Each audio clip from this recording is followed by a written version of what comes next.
We're excited to talk about the Bible and want to be faithful to examine as much of the text as possible. Unfortunately, we can't cover everything in a Sunday sermon, and lots of study and material get left on the cutting room floor. These episodes are our attempt to continue the conversation and cover as much of the Bible as we can. So welcome to the cutting room floor. If we're going to talk about Saul, could we contrast what Samuel warns the people about a king and compare that to Deuteronomy 17 and what God said? That's a great starting place. Why don't we just start there? I'll pull up Deuteronomy right now. Because we're going to hit it again. Yeah. They might as well lay the foundation for it now. Yeah. It's a great point, Kevin. Deuteronomy 17, 14 through, was it 20? Yeah, 14 through 20 list out how the law foresees a king being a just ruler by God's terms and definitions. And it's interesting that Samuel brings that to the fore, because I think oftentimes when I hear this preached or this like thought through or talked through, what's generally on the table is God's sad he made a mistake with Saul, and God also didn't even want a kingdom in the first place. Right. And so now he's having to kind of like backpedal. That's like the messaging I've heard around this idea. Because, you know, there is the scripture that says, and God was grieved or regretted making Saul king. So they attached that phrase to the whole of the monarchy, as opposed to seeing the demand for a king being the issue, not necessarily the kingdom or a particular form of government or something like that. But so this is why this is important, what you're bringing up. Deuteronomy chapter 17. It's not that God regrets having a king or a kingdom because it's already in the law. Yeah, and so there's an expectation of a king, which is very interesting because even a couple of weeks ago when we were talking to Hannah's prayer, there's a reference to a king. Yes. Well, there is no king yet. Correct. So we're headed somewhere. Yes, and it's obviously the law understands this even before their demand for a king. But and this is why I likened all of it to the Garden of Eden situation. Because in the same way that I think the tree of life could have been given as a gift at some point, or would have been given as a gift at some point, like what we see in Revelation 22, so could a king been appointed that God deemed, necessary when and where and all that.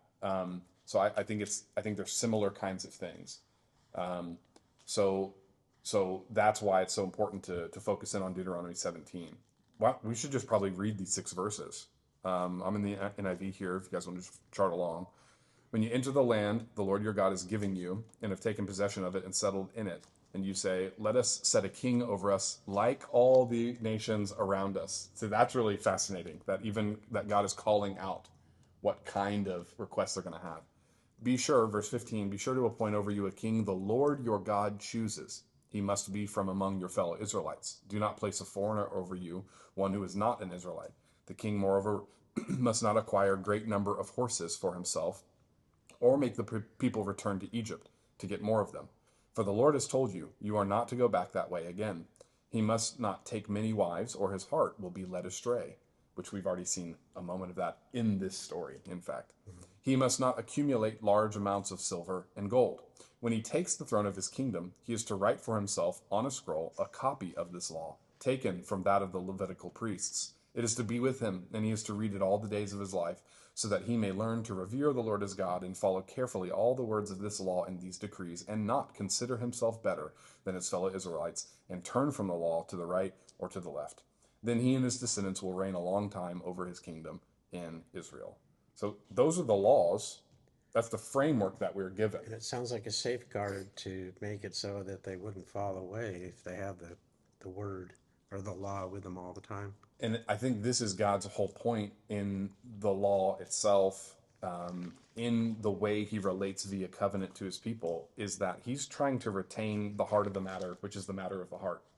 He's you got to follow the law, but that's like a second layer of what the foundation should be. And the foundation should be faith and trust in God in relationship with him. And then obedience to the law is a result of, not the thing that brings me into the foundation.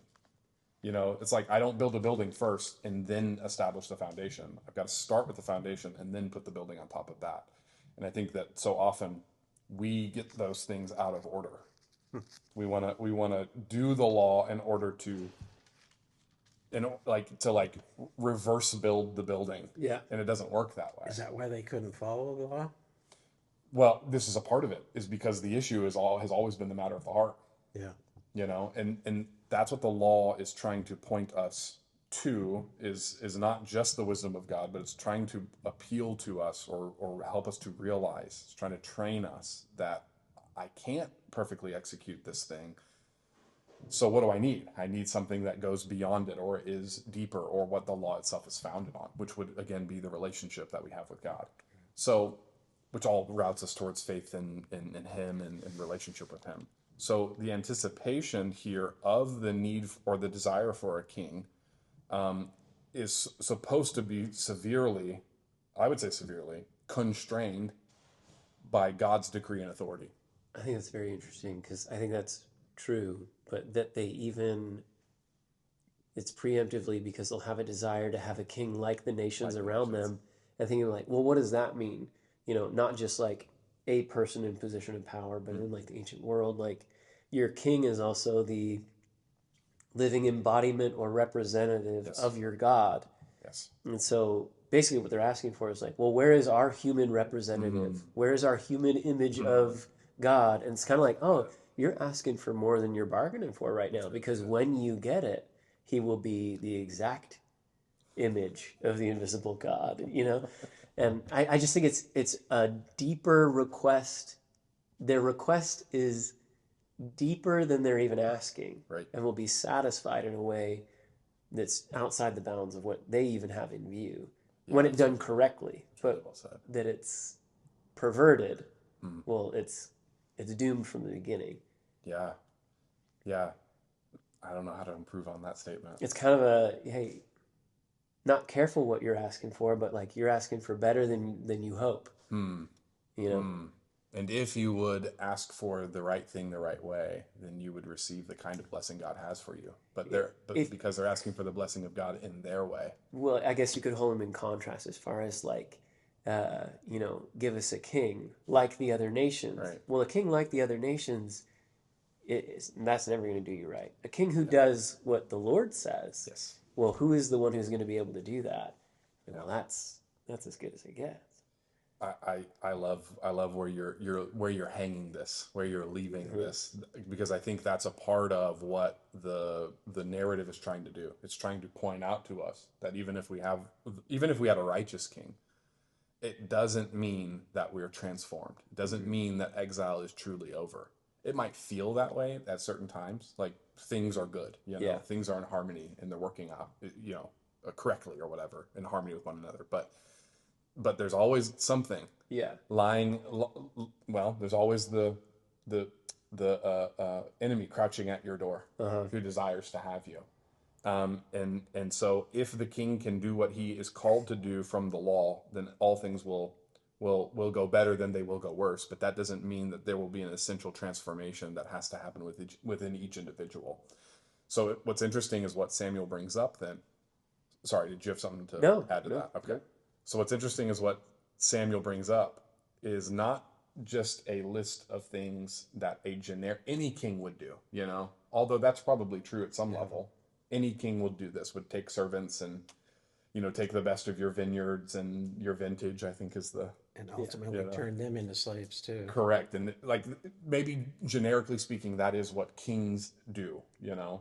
But what I find fascinating is that Samuel's list is riffing off of this list from Deuteronomy. Can you give an example of it? Well, for instance, he says don't take, or what he's going to do is want to take all these particular things.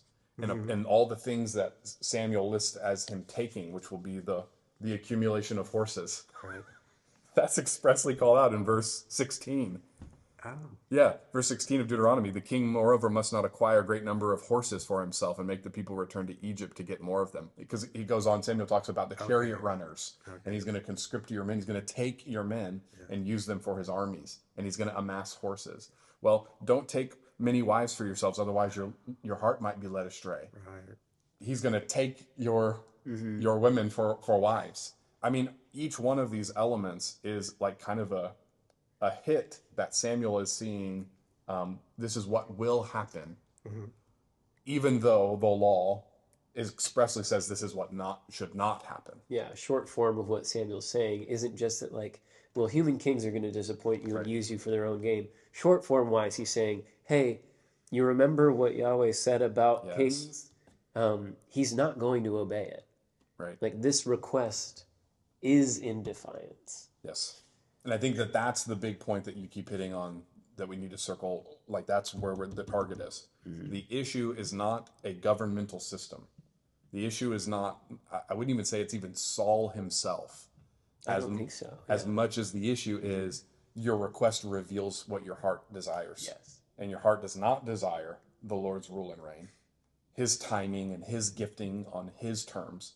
What you desire is your own acclaim, your own fame, your own safety, your own gain, based upon your terms and means. Yeah. But when it comes to Saul, he seemingly starts out really great. It almost seems like so far every one of the major characters we followed through the biblical narrative, they either start out real low and it takes a long time for them to like finish their character arc to a point where they're following the Lord, or in Saul's case, he's almost like reluctant, it almost feels, to be king. Yeah. And he's just like a donkey farmer or something That's it. like that. That's it. He's like shepherd adjacent. So he doesn't quite hit all the king things that we like to talk about.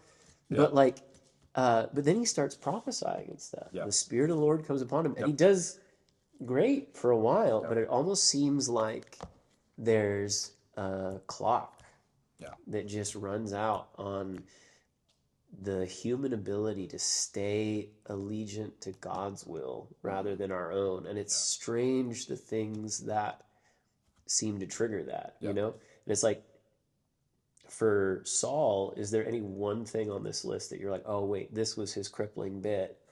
Not really. Not necessarily. Yeah, I wouldn't say that Saul perfectly maps onto this list that Samuel gives us, necessarily. But I would say that Saul maps onto the desire of the people.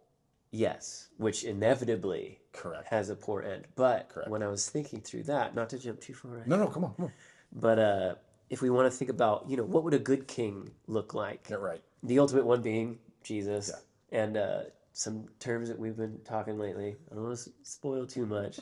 But prophet, priest, king. Am I allowed to do this right now? Yeah, why not? Okay, cool.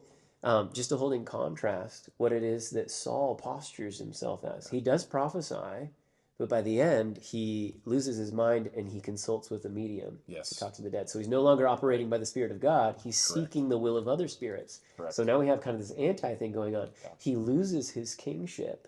And as far as priest, in chapter 13, postures himself as the priest. And I kind of wanted to read a chunk from that if I can, because I think it says something very interesting about, well, is the concept of a kingship outside of God's design? I don't think so, because we've already charted that there has to be a king at some point. It's been in the narrative so far, but chapter 13, beginning in verse 8, and I'll just read a ways down because it gets very interesting what Samuel says. It says, this is after Saul fights the Philistines. Verse 8, he waited 7 days, the time appointed by Saul, but Samuel did not come to Gilgal, and the people were scattered from him. So Samuel's supposed to perform these offerings. Verse 9, so Saul says, bring the burnt offerings here to me, and place and the peace offerings. And he offered the burnt offering. As soon as he had finished offering the burnt offering, behold, Samuel came, and Saul went out to meet him and greeted him. Samuel said, what have you done? And Saul said, when I saw the people were scattered from me, and that you did not come within the days appointed, and the Philistines had mustered at Michmash? Yep, Michmash. I said, now the Philistines will come down against me at Gilgal.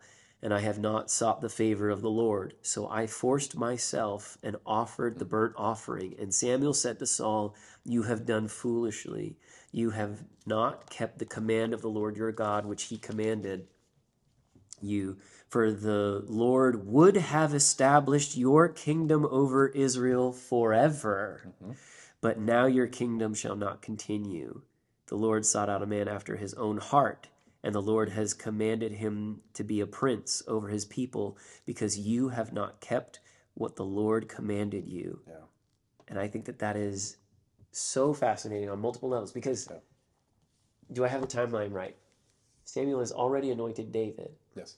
Is this what he's up to while Saul is like, where's Samuel? Where's Samuel? I don't know that they overlap that I don't know tightly. if they have overlap that tightly, yeah. Okay, but it still works out that the Lord has already told Samuel that he's going to appoint David. Yeah. And Samuel has yet to see Saul do such a big act of rebellion by setting himself up as, we know he's going to fail as a king. We know he's going to seek spiritual influence not by the Spirit. So he kind of whiffs the prophecy bit. And now he's set himself up as a false priest, basically. Yeah. So these three details of like, what does an ultimate king look like? Paul is kind of the antithesis of that once he begins his decline. Correct. And that's not just because like, well, God changed his mind and regretted Saul, or however we phrase that. It is also that Samuel says, well, he would have let you reign. He would have established a kingdom over Israel through you that would last forever. We get this kind of verbiage for a long time after this, to the Davidic line. And it made me start scratching my head like, wow, like, even though Saul has many, many major faults, his son Jonathan is awesome. He's great. Yeah. There's a very short list of characters that the details were given in the Bible of people who like don't do anything wrong. Yeah. Jonathan's golden. Yeah, he's awesome. And he's so good about, I mean, we could go on and on about Jonathan, but it almost seems like, well, if Saul can't accomplish it and be the right king, won't it be Jonathan? He would be the next in line. He would. Right. Is Jonathan going to be our new son of promise? Right. But that's not how it pans out, because Saul postures himself in, I think, three particularly rebellious ways that don't look like right kingship. Correct. That's what I've been chewing on. I've heard said that Saul was such a people pleaser that if you look at every action he took, it was to please other people, and that's where he That's interesting. went wrong. I would agree with that.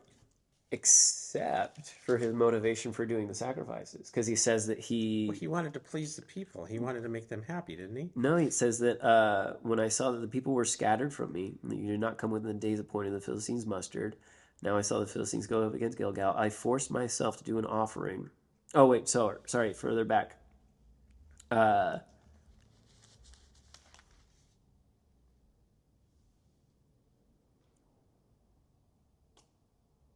thought he said that I thought it said that he said he wanted, okay, here it is. And I have not sought the favor of the Lord, so I forced myself to do an offering. So I think there's probably two in there where he's like, I want to muster the people to me. I think that is part of it. But then also there is we have to do this for the Lord. Well, I'll just do it, which is a misstep. Correct. But I think it's probably both and. Yeah. I think it's both and. Maybe Saul's motivation is, how about this? It can have multiple layers. The first layer is, well, I want to back up just for a second and look at verse 6 of chapter 10. Samuel anoints Saul as he's chosen by lot from the people when they gather together, who's going to be this king that's going to come over us. This is what Samuel says in verse 6. The Spirit of the Lord will come powerfully upon you, and you will prophesy with him, and you will be changed into a different person. Wow. That's kind of interesting language there about what the Spirit of the Lord does to someone. Mm-hmm. So I think Saul could be misunderstanding what his particular role is here. And so he believes it is my role to offer sacrifice. And I do have that right by the fact that the Spirit is upon me. Maybe because he is, I am king, I am prophet, I ought to Bingo. act as priest. Okay. Bingo. But I think a part of his motivation, so that's maybe one layer of motivation. Another motivation could be, where the heck is Samuel? Like we said, this is the time frame. This is the time frame. He's not here. Why is he not here? And instead of trusting in the prophet of God, like Gandalf, a prophet doesn't show up late. Nor is he early. He shows up precisely when he intends to. You just totally changed the way I imagine Samuel. I mean, he's kind of this guy, he's roaming all over the place like Gandalf was. But anyway, it's sort of like that. I wonder if Saul is thinking, well, we set a time. Well, he might be thinking he is the one who sets the time frame. And because of the people's distress, because that's the situation that's being talked about. Verse 5, the Philistines assembled to fight Israel with 3,000 chariots, 6,000 charioteers, and soldiers as numerous as the sand on the seashore. They went up and camped at Michmash, east of Bethaven. When the Israelites saw that their situation was critical and that their army was hard-pressed, they hid in caves and thickets among the rocks and in pits and cisterns. Some Hebrews even crossed the Jordan to the land of Gad and Gilead. That's how afraid they were. And so Saul, in order to rally everyone together, seeing that the time frame is getting out of his control, he assumes that posture of priest so that he can bring all the people together. So I think these points, in other words, they shake hands. I don't know that they're opposed to one another necessarily, but either way, what Saul does is a pretension. He believes that I am suited for this office and that it's appropriate of me to hold this office. I think interestingly, David doesn't later on. When David dons the priestly ephod, he doesn't offer sacrifice. Now he arranges it, but he allows, he even sets up the worship choir and the worship leaders. He's the one who arranges all the sacrifices and all those things, but he allows the priests to actually do the function that they're assigned to do. He doesn't take that as a right or as a pretension that he can claim. Because David understanding, because Samuel already says it, one who seeks after the Lord's heart. Yes. David understands that what the Lord wants is obedience, not sacrifice. Bingo. Yeah. Bingo, which is just sounds like what a prophet would say. Yeah. They do. I'm sure that's a prophetic line. Do you think because Saul, like you said, was just a donkey farmer, and that might have, who am I to be king? And so he might have had some insecurities. And maybe so. He was trying to prove himself. Maybe so. I think that's probably on the table as well. Like let's humanize these characters as much as we can. Yeah. They're not just stories on a page. Right. These were actual people with who knows what motivations. Who knows what causes people to. There's a complex nexus of events and touch points in their lives' histories that lead them to make decisions that they do. Why wouldn't it be that Saul wants to again establish himself more thoroughly as the guy? I'm the guy, in all ways. And so I think he takes this pretension, or he is pretentious in that he takes the right of the priest to make the sacrifice. And of course, as he's finishing the sacrifice, that's when Samuel arrives. But then we get to where you're talking about a little bit later on. Hold on in the story. The actual moment of Saul's rejection is chapter 15. Yes. Now you've talked about Enoch, not Enoch. The Witch of Endor, yes, which is a little bit later on in the story. We know that's how far out of step he is with God at some point. But again, to Kevin's point now, so we're marrying your point and his point here in this same story with the attack on the Amalekites. So Samuel said to Saul, this is chapter 15, I am the one the Lord sent to anoint you king over his people Israel. So listen now to the message from the Lord. It's not like Saul didn't know that. Samuel's asserting that there's a higher authority than just your kingdom. This is what the Lord Almighty says. I will punish the Amalekites for what they did to Israel when they waylaid them as they came up from Egypt. Now go attack the Amalekites and totally destroy all that belongs to them. Do not spare them. Put them to death, men and women, children and infants, cattle and sheep, camels and donkeys. Now, this is a one-time thing. We've heard this similar language. I was going to say, is this hyperbole too? It's probably hyperbolic once again. Okay. In other words, deal with the combatants, completely destroy them, rout them, and get them out of here. Okay. But again, this kind of haram, which would be commit to destruction, is a little bit different than the kind of haram we read about in Numbers and in Judges. Okay. Because again, that's focused in on the giants that are in the land as a spiritual threat. That's focused in on maybe the particular peoples like the Amalekites who have an ancestral bone to pick. So what we're seeing here, though, is now the final justice for these Amalekites that were never fully dug out of the land or pushed out of the land or whatever. Yeah. And Saul is called to do this thing. He does not because of the pressure of the men. Because they want to go and have all of the women, the cattle, the sheep, the camels, and the donkeys. They want to take this Booty. Yeah, booty. I don't know what to say. The treasures of war. They want to take that for themselves. And Saul also does not kill the king of the Amalekites. He does not. Oh, do you have a little reference here about what happens later in the story? I really love the book of Esther. I feel like there's for a book that doesn't mention the name of God, there's a million little beautiful gems in it. Yeah. And that Saul directly disobeys. Yeah. And keeps the spoils and the king to parade as a captive rather than an absolute conquering. Yeah. We get a reference to that. There are repercussions of that generations later in Esther chapter 3. And the plot line and tension, if you don't know it, of Esther is that Esther has become queen. This is in the Persian captivity. Yep. Her Jewish identity is concealed. Yep. And our villain in the story is Haman, and he has coerced the king into a genocide against all the Israeli people, or all the Jewish people. And we see here that that's all plotted by Haman in chapter 3. After these things, King... How do you say his name? Mine says Arxerxes. Is it? But it's Xerxes. Xerxes. Yeah, Xerxes. Mine's Ahasue. It's got all the vowels. Let me see yours. Artaxerxes.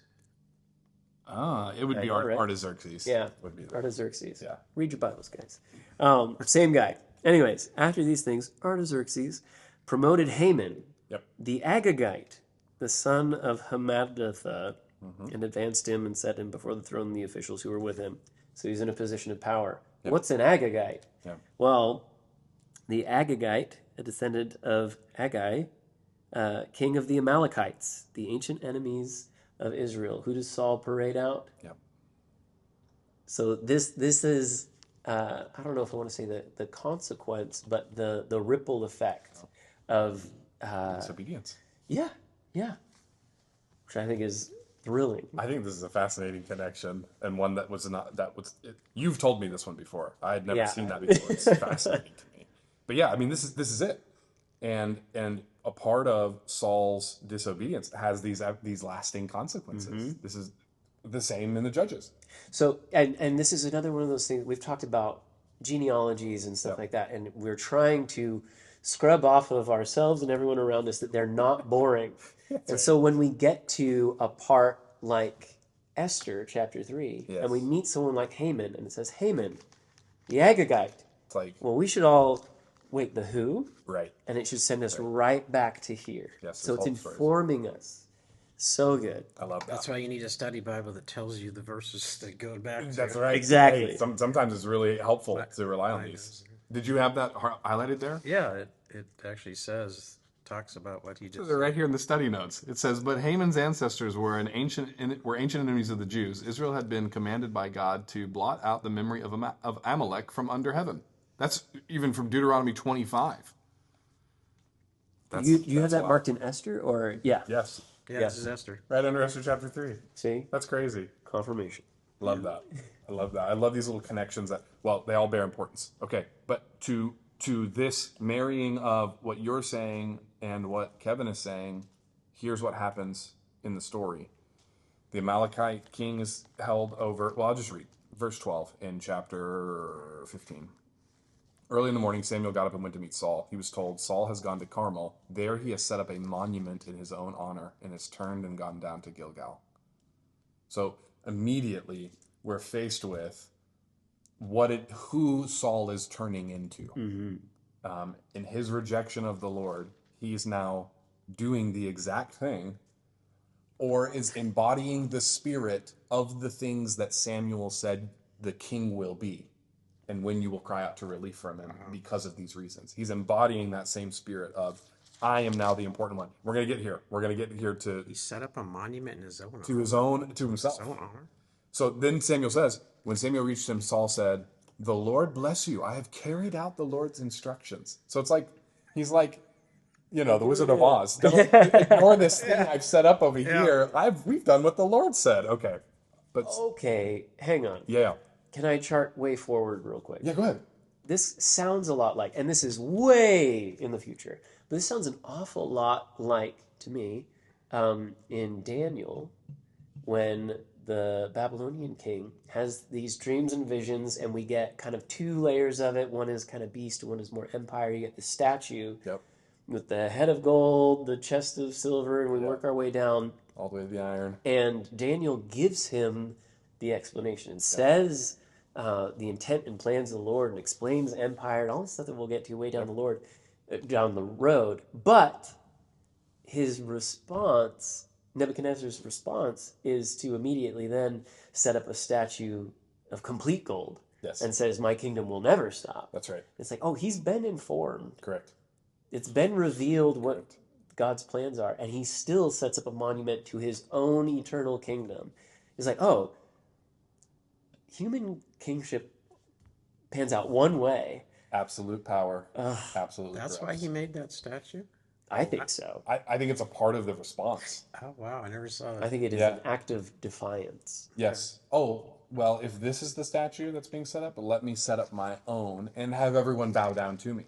And it's gold top to bottom. Yes. Crush the feet on this one. Yeah. Do your worst. Yeah. Well, what actually ends up happening is that I can't remember if it's the same king. I want to say it's the same king, It is, Nebuchadnezzar, yeah. who in his pride declares, as he's looking over the beautiful hanging gardens of Babylon and looking out at all of his prowess and kingdom, he says, look what I have done for myself. Boom. Madness, which is interesting. And then he goes out and becomes like an animal in the field. That's a very interesting parallel. Okay, so... You one-upped my parallel. No, they're the same. No, they're the same. Oh, yeah, they're that's the same.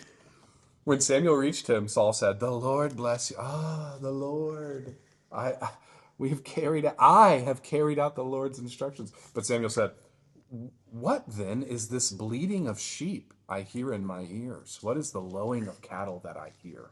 Because again, even the animals were supposed to be committed to destruction. Saul answered, the soldiers. Hold on. Wait a minute. I thought it was him. I thought he was just the one that just did it. Wait a minute. Can't take the blame. It's the woman you put here. Yeah. Exactly. Doesn't it just sound like that again? Yeah.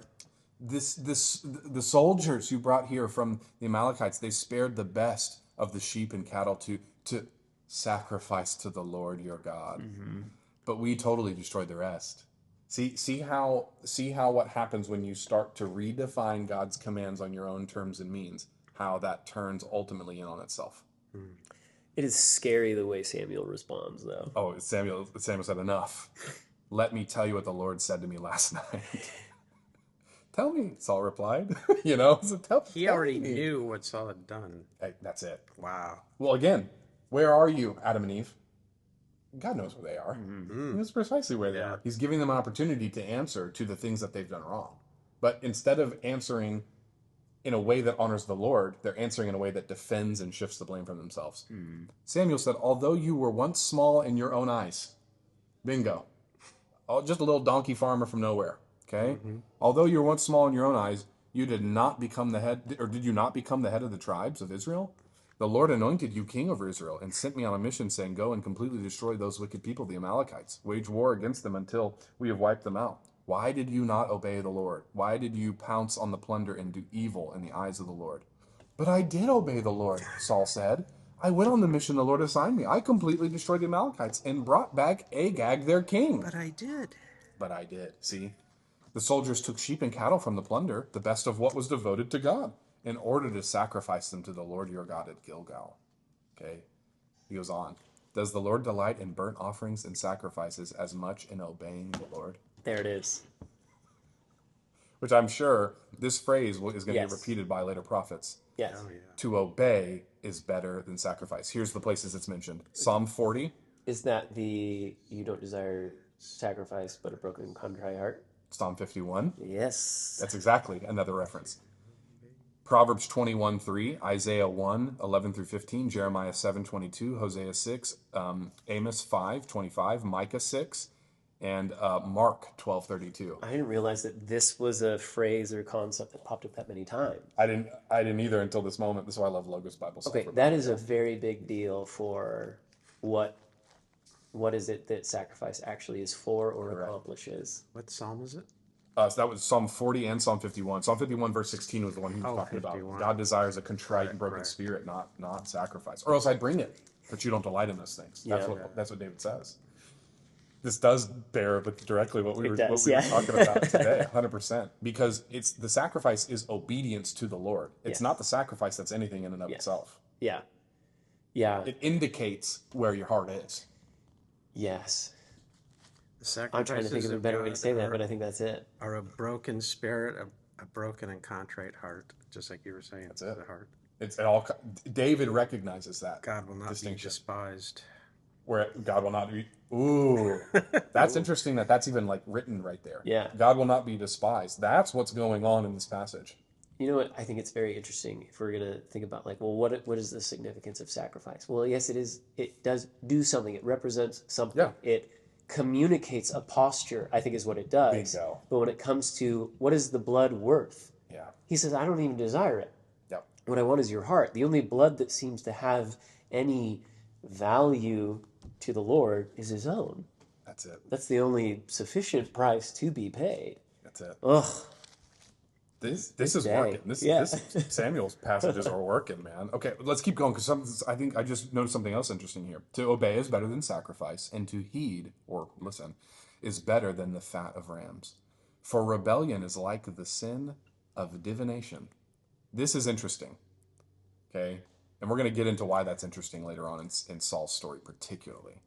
But for rebellion is like the sin of divination, seeking other spiritual counsel outside of God's for my own solutions, and arrogance like the evil of idolatry. Now, mine says presumption Presumption, yeah, arrogance. is the iniquity of idolatry, which presumption to me, if I was going to read those two lines together, for the rebellion is the sin of divination. I'd be like, okay, he's absolutely going to do that in Yep. seeking other spiritual counsel. And presumption is the iniquity of idolatry. To me, presumption almost sounds like an assumed, well, I'm just going to do this. Correct. Which is what he's just done. Correct. While acting as priest. And it's the evil of idolatry. Of idolatry. Like he was not. We talked a lot about this early on, as far as like, why are there so many rules about sacrifice and priests and being cleansed and all this stuff? Because there is what is the proper way to approach the Lord, and it's that Saul is not that. He's in many different ways, and so far he's been a man of war. Right. And it's like, well, even David, a man after God's own heart, when it comes down to temple and sacrifice, God says, you're not the guy. Right. You're a man of blood. Right. We need a son of peace. Yes.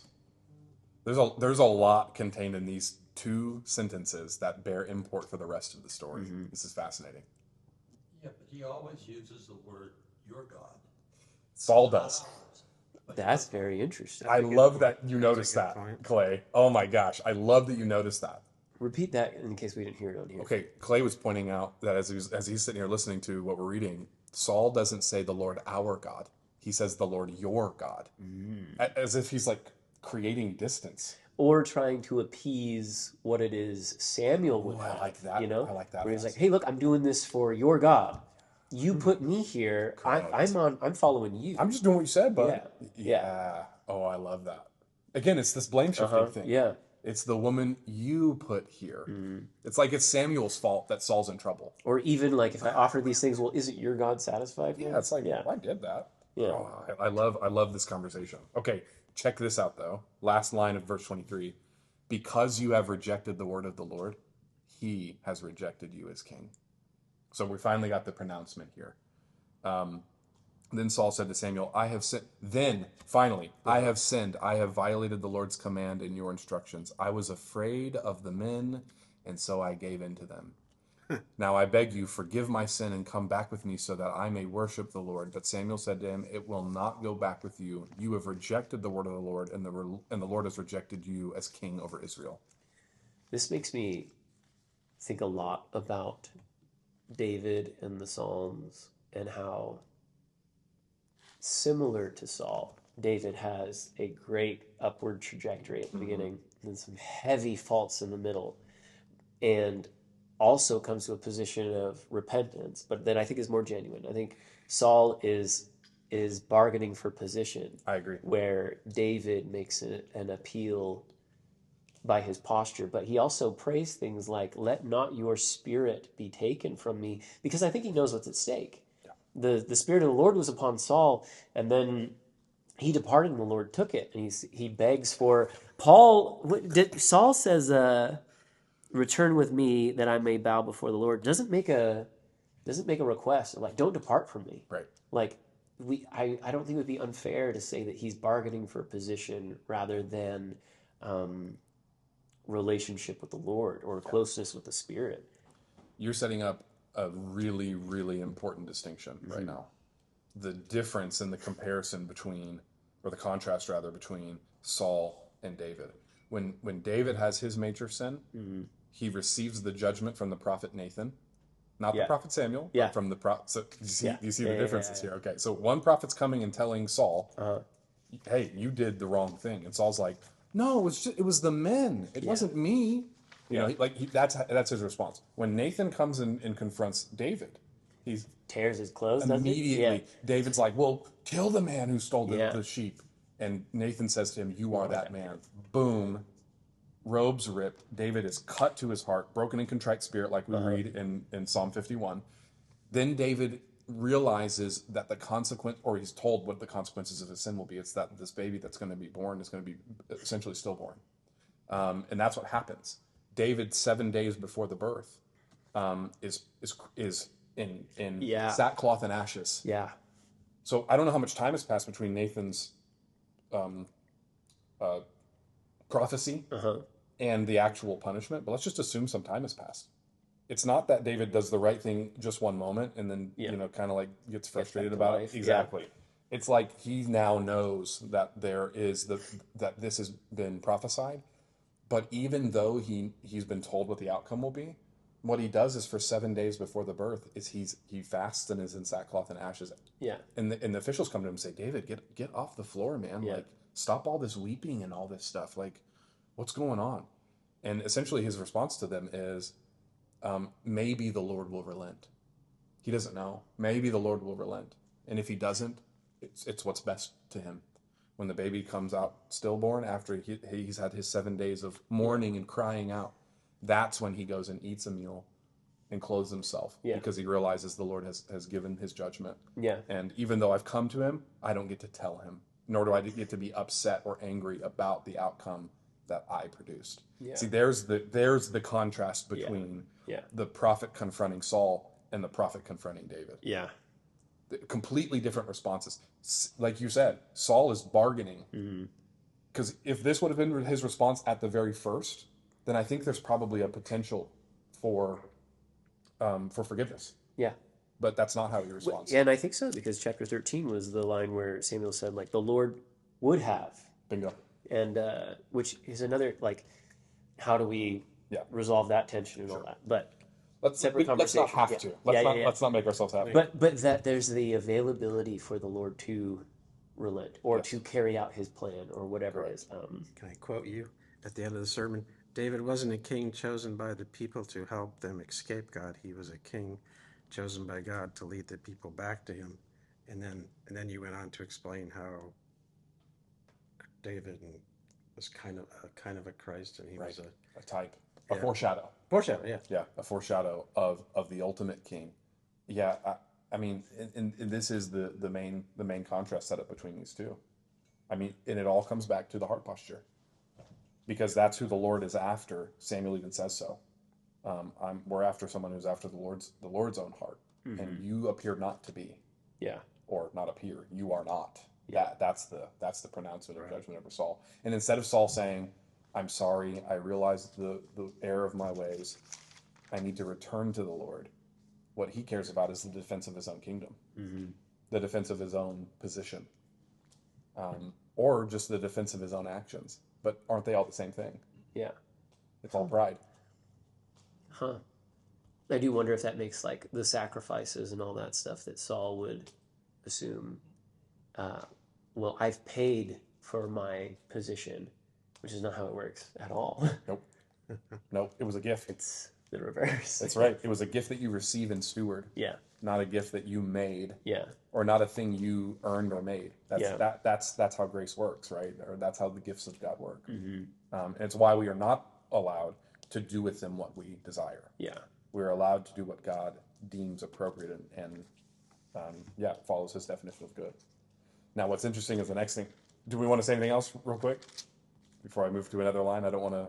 No, go for it. Okay. Are you going to go to 16? Well, we are, but I want to look next at verse 27 of chapter 15. As Samuel turned to leave, Saul caught a hold of the hem of his robe, and it tore. I wonder if there's some allusion here to Ruth and Boaz. Say what you're going to say, and then I'll say what I'm going to say. Trade. Oh, no, go ahead. And it tore. What is it that happens later? David is hiding in a cave from Saul, and Saul goes in to relieve himself. Yep. And David's men are urging him, like, you could kill him now. Yeah. Take him now. And David doesn't. Instead, he cuts off the hem of his robe. Yes. And when Saul goes out, he holds it up, basically showing him, like, hey, I could have had you. Yep. But I didn't. Like, this is a because of the mercies of David moment. Yes. And I think that this is a foreshadowing to that. I think it's a callback. I think it's both. And a point forward. I think it's both. Yeah. So I think it's interesting that now Saul, groping to hold on to his authority, clutches the one thing that symbolizes Samuel's authority. But think of how, I wonder if the next line that Samuel says echoes in Saul's mind when David holds up the corner of his robe. The Lord has torn the kingdom of Israel from you this day and has given it to a neighbor of yours who is better than you. Who's better than you. And he already knows David's been called to be king, and there he is. Yeah. With it in hand. Yeah. When David does that, Saul says, he wept, and then he says, you are more righteous than I am. You have treated me well, but I have treated you badly. Yeah. It's like mirror image of what's being said here. I think it's really fascinating that this story then kind of acts like a rubric for the rest of Saul's rule as king. So what I also find interesting though is I wonder if there's a subtle callback to the corners of Boaz's robes being cast over Ruth, because what Saul could not do is bring the people to the Lord. But what happens through Ruth and Boaz as they fulfill the kinsman redeemer, all that beautiful stuff in their story, is then the punchline of their book, that David is the one that is born through their line. And so that's very good. The authority shifts. David's holding the hem. David's holding the hem.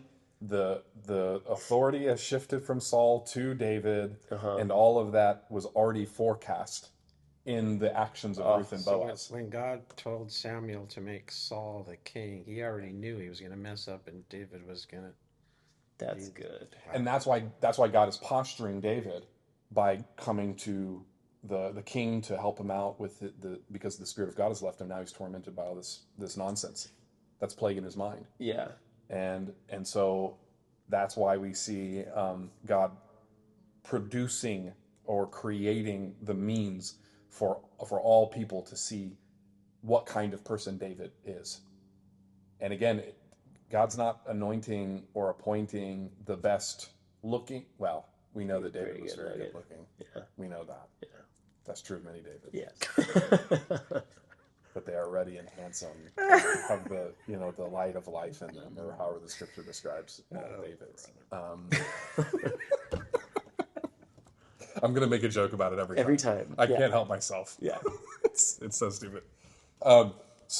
But yeah, it's not just that he is a great warrior. It's not just that he is a great poet. It's not just that he is a good manager of the fields and the shepherding and blah blah blah. In fact, it's kind of like he's the forgotten kid out there in the pasture. But even if that's not the case, it's not because of any one of David's particular skills or giftings. It's because David attributes all things back to the Lord, which is what we've been called out so far, but from Samuel to Saul, is that the Lord is looking for one after his own heart, and he's found that one.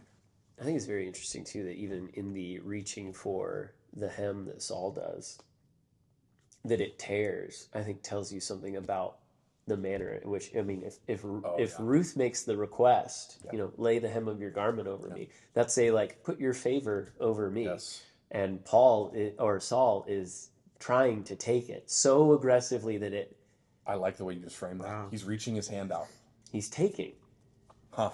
Of course. There's lay your favor over me or a take. Yeah. Of course this is the right way to frame this. Beautifully said. Yeah. Saul is reaching out and taking, or trying to take, the authority for himself. And then Samuel says to him, verse 28, the Lord has torn the kingdom of Israel from you today and has given it to one of your neighbors, like you said, to one who is better than you.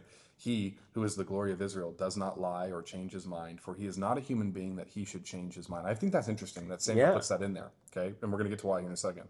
Saul replied, I have sinned, but please honor me before the elders of my people and before Israel. Come back with me so that I may worship the Lord your God. Here it is again, Clay, the Lord your God. So Samuel went back with Saul, and Saul worshipped the Lord. Then Samuel said, bring me Agag, king of the Amalekites. Agag came to him in chains, and he thought, surely the bitterness of death is past. But Samuel said, as your sword has made women childless, so will your mother be childless among women. And Samuel put Agag to death before the Lord at Gilgal. Notice that it's Samuel, not Saul. Then Samuel left for Ramah, but Saul went up to his home in Gibeah of Saul. Until the day Samuel died, he did not go to see Saul again, though Samuel mourned for him. And the Lord regretted that he had made Saul king over Israel. But again, Samuel's already preempted that. Yeah. It's not that the Lord changes his mind. Yeah. We're talking about how the Lord feels in regards to his heart is broken over the reality of the potential of Saul being wasted on Saul's own pride. Now, side note. Yeah. In verse 32, and Agag came to him, what does yours say? Agag came to him in chains. Mine says, and Agag came to him cheerfully. Yeah. Confidently. The meaning of the Hebrew for this phrase is uncertain, is what note I have here. Okay. Yeah. I think that would be interesting to try to hash out what that means. Yeah, I mean, as far as what does a complete conquering look like? Is Agag almost pleased with himself that he's not put to death, or whatever? And is he, I don't know, is there a bit of posturing going on with this guy until Samuel has something to say? You know what? Maybe it's a double entendre, because here's the semantic range of meanings for this word. It's ma'adonat. I shouldn't say it. I can read it to you, or I could use the word, the letters, but I don't know that I could say it effectively. Okay. It's ma'ad an not. Those are the three syllables. Ma'ad an not. Anyway, here are the meanings of it. Here's the semantic range. Bands, in chains, trembling, cheerfully, calmly. That's quite a range. But I think they're probably all in view here, because this is what he thought. Surely the bitterness of death is past. Yeah. So he's not thinking I'm in trouble. Even if he is in chains. Yeah. Even if it is both literal and figurative. Yeah. But then Samuel says, no, sorry, bud. I think it's interesting that Saul isn't the one who kills him. It seems like Saul is now kind of like a, like when I'll use an eye example. When I was a child, when I got in big trouble, my first response was not to run around the house and be silly and goofy again. It was to kind of quietly step Do you need anything, Mom? Mm-hmm. That kind of seems like what Saul looks like right now. Okay. And it's not because I was necessarily so sad that I did the wrong thing. Mm-hmm. It's because I got caught. Yeah. And so now I'm walking around in my shame. But also the worst of it is over, right? Yeah. Yeah. So now, but now I want to show you how Yeah. penitent I really am. Yeah. You know, I Yeah. wonder if that's what's going on here with Saul, because Well, and also, as far as Samuel dealing with Agag, yeah, it is even the way he words things is he says that Agag's mother will be childless, yeah, instead of what we usually get is like, you don't get any descendants. Well, we know there's a descendants callback later. yep, in Esther 3. So that's, I think that that's also, I don't know if that would be in Samuel's mind whatsoever, but even in those moments, it matters. All these little details matter. All these little details matter. Whether the human author understood exactly Yeah. why they used these words or not, fine. But the Holy Spirit's superintending the whole process. Yeah, I think that's really fascinating. It leaves us open for there are going to be descendants of the Amalekites, and of Agag specifically, an Agagite. Yeah, It's a fun word to say. it It's is. like the Moabites were thorns in their side later on. That's it. And so it seems like, you know, through Ruth we get a redemption story, but unfortunately through these rebellious kingdoms that keep wanting to plague the Israelites. This is the difference between what is the name of the commander that comes and speaks with Abraham? Oh, Is it Abimelech? Oh, yeah, it is. Abimelech? I thought he was a king. Sounds right. King Abimelech? It could be King Abimelech. Yeah. Anyway, when he comes to whichever one it is, I know Talks to it's 2 generations. Yeah, I know what you're talking about. Abimelech. And when he comes to Abraham, he says, "We know that you're blessed by the Lord. We want to make a treaty with you." Yeah. Like, all that's on offer for these people. Like, they don't lose anything necessarily. Maybe some face. You know, maybe they lose some face, but otherwise, if you develop a treaty with someone around you, that doesn't have to necessarily be a bad thing. That could be a good thing. All that's on offer for these nations around them, and yet these people are refusing to do that. Well, I think to put that in contrast, when the Lord gives his people commands to not do that with other nations, it's so that they don't adopt their gods. Conversely, when the surrounding nations to his covenant people make contracts with them and adopt Correct. Yahweh as their Lord, That's it's okay. like, then this is a net plus for everybody. Exactly. Anything else we want to say about Saul at this moment? We could keep charting forward into David territory as far as Saul's dealings go. Yeah. Because I do have some questions about that. But I do want to backtrack a little bit to chapter 14. Feels almost like a little side story. Oh, yeah, we can't not talk about Jonathan. I know, because Jonathan's the best. Come on. Is Jonathan the Aragorn of the Bible? Wow. Just kidding. Jesus is. Jesus is. I just mean he's cool. Anyway. So great. This is our second Lord of the Rings reference for one. Keep them coming. Okay, cool. Okay, this is a weird, it feels like a little side story. But I think it gives us a good indicator into the decline of Saul. Because he's beginning to, I don't know if lose his mind is the way to put it, but he's beginning to act very rationally. He's pretty hot-tempered. And so Jonathan is out fighting the Philistines again, like they always are. Yeah. And in chapter 14, verse 24, and the men of Israel had been hard-pressed that day. So Paul had laid an oath on the people, saying, "Cursed be the man who eats food until it is evening, and I am avenged on my enemies." So none of the people had a taste of food. Now when all the people came to the forest, behold, there was honey on the ground. Which, why? Just dripping from a tree or something. And when the people entered the forest, behold, the honey was dripping. But no one put his hand to his mouth, for the people feared the oath. But Jonathan had not heard his father charge the people with an oath. So he put out the tip of his staff that was in his hand and dipped it in the honeycomb and put his hand to his mouth, and his eyes became bright. Then one of the people said, "Your father strictly charged the people with an oath, saying, 'Cursed be the man who eats food this day.' And the people were faint. And Jonathan said, My father has troubled the land. See how my eyes have grown bright because I tasted a little of this honey. How much better if the people had eaten freely today of the spoil of their enemies that they found, for now the defeat among the Philistines has not been great. Yeah. And then it goes on to say that that day the Israelites had struck down the Philistines from Michmash to Aijalon. They were exhausted. They pounced on the plunder, and taking sheep, cattle, and calves, they butchered them on the ground and ate them together with the blood. Yeah. Which is like strict prohibition. It's like maybe one of the biggest no-nos. And like that really gives us an indicator when like I don't think this is a day that Saul is talking about where like nobody gets to eat this evening until I have. Like, well, is everyone this hungry by the end of one day? Yeah. It's like this is like horrifying and grotesque. Yeah. And again, it kind of holds up in contrast Jonathan's position versus these other men. And I don't know, like for as great as Jonathan is, it's kind of by default that he just didn't hear the order. Yeah. You can't say if he would have obeyed it or not. Right. But that Saul's commands, his own imposing laws on the people, lead them to do far worse than if they had continued. And it gets worse. So everyone brought you have broken faith, he said. Roll a large stone over here at once.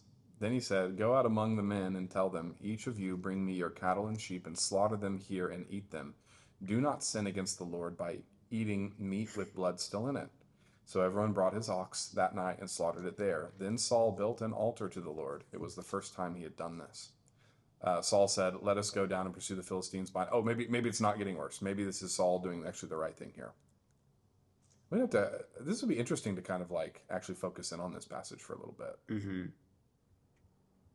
But again... Wait, hold on. Is this happening after Samuel's already rejected him? No. This is right 15. before. This is right before. But it is post Saul does the sacrifices at the temple. He's already acted as a priest. But now again, the people are now in the blood and eating the raw meat, and he says, well, let's build an altar. We're doing more sacrifices. Right. Is he allowed to do that? That's the question I'm wondering here. Because like, hold on, see. Let's keep reading on here. So everyone brought his ox. Saul said, let us go down and pursue the Philistines by night and plunder them till dawn, and let us not leave one of them alive. Do whatever seems best to you, they replied. But the priest said, let us inquire of God here. Oh, that's interesting. So Saul asked God, shall I go down and pursue the Philistines? Will you give them into Israel's hands? But God did not answer him that day. So maybe there's our indication of where Saul's actually at. Saul therefore said, come here, all you who are leaders of the army, and let us find out what sin has been committed today. As surely as the Lord who rescues Israel lives, even if the guilt lies with my son Jonathan, he must die. But not one of them said a word. Now that's fascinating because that reflects the judge's proclamation. Yeah. Jephthah? Yes. Yeah. Good pull. Jephthah, who said, makes the oath that whatever comes out of the house first will be sacrificed to the Lord. And Saul says, like, I'm game, even if that's the cost. Yeah. Jephthah kind of did it. He spoke too rashly, and it cost him more than he bargained for. Yeah.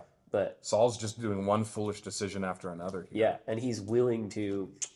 Even if it's Jonathan. Yeah. Ugh. Okay. But I do think it's interesting that even though it seems like the men are eating the blood and all that stuff, this is a rough crowd. But when it comes to Jonathan, nobody says a word. Yeah. Like he's the only guy who's broken the oath, and they're like, even if it's him, and he names him specifically, and everybody's like, we're good. We're not saying nothing. No. Not for that guy. That's interesting. That probably is a display of Jonathan's character. I think as so. Well as his prowess in battle. Saul then said to all the Israelites, "You stand over there. I and Jonathan, my son, will stand over here." It's like so much tension in the narrative. "Do what seems best to you," they replied. Then Saul prayed to the Lord, the God of Israel, "Why have you not answered your servant today? If the fault is in me or my son Jonathan, respond with Urim," which is one of the dice. That's the casting of lots. "But if the men of Israel are at fault," which, by the way, he's now wielding the Urim and Thummim. Well, that's a priestly That's thing. also a priestly thing. Does he have an ephod on right now? Don't they keep it in a pocket or something?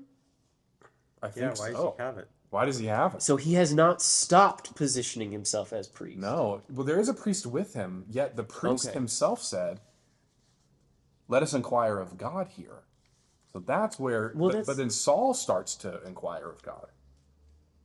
There's something interesting going on. So it wouldn't be out of line if they went to the priest and they were like, "Hey, tell us which one of these stones." Yeah, That's a normal thing. But are we the readers supposed to indicate? Is this another sort of reaching, taking thing that Saul's doing, where it's like the priest ought to do this, and he's the one who's doing the inquiry? I don't know if we're reading into that or I don't know. It's interesting though that Saul is the one being said to pray to the Lord, and that let's see, why have you not answered your servant? If the fault is in me or my son Jonathan, respond with Urim, but if the men of Israel are at fault, respond with Thummim. Jonathan and Saul were taken by lot, and the men were cleared. Saul said, "Cast the lot between me and Jonathan, my son." What? As if Saul had done it, and Jonathan was taken. Then Saul said to Jonathan, "Tell me what you have done." So Jonathan told him, I tasted a little honey with the end of my staff, and now I must die. And now I must die. Saul said, "May God deal with me, be it ever so severely, if you do not die, Jonathan." But the men said to Saul, "Should Jonathan die, he who has brought about this great deliverance in Israel? Never. As surely as the Lord lives, not a hair on his head will fall to the ground, for he did this today with God's help." So the men rescued Jonathan, and he was not put to death. do you have Fascinating. on there? Are you able to look that up in the Hebrew? Which part? Verse 45, because I want to see what word is used for this work that Jonathan does. Shall Jonathan die who has worked this great what? I'm reading from the ESV. I've got deliverance. Mine says salvation. Probably similar wording. Let's find out. Yeah. It's Yeshua. That's what I wanted to know. It's Yeshua. Shall Jonathan die who has worked this great Yeshua for Israel? Far from it. Yeah. I think that's interesting. Yeah, salvation is definitely in the semantic range. Mm-hmm. Interesting. I'm trying to see where else. Yeah, deliverance, I think, also conveys that idea. And so it goes on in my ESV. There shall not be a hair on his head to fall to the ground for the work for he has worked with God this day. Yeah. So the people ransomed Jonathan so that he did not die. Rescued, So ransomed. we have this idea of salvation and ransom and rescue. I think there's a lot drawing from here, even if it's not a direct line, Yeah.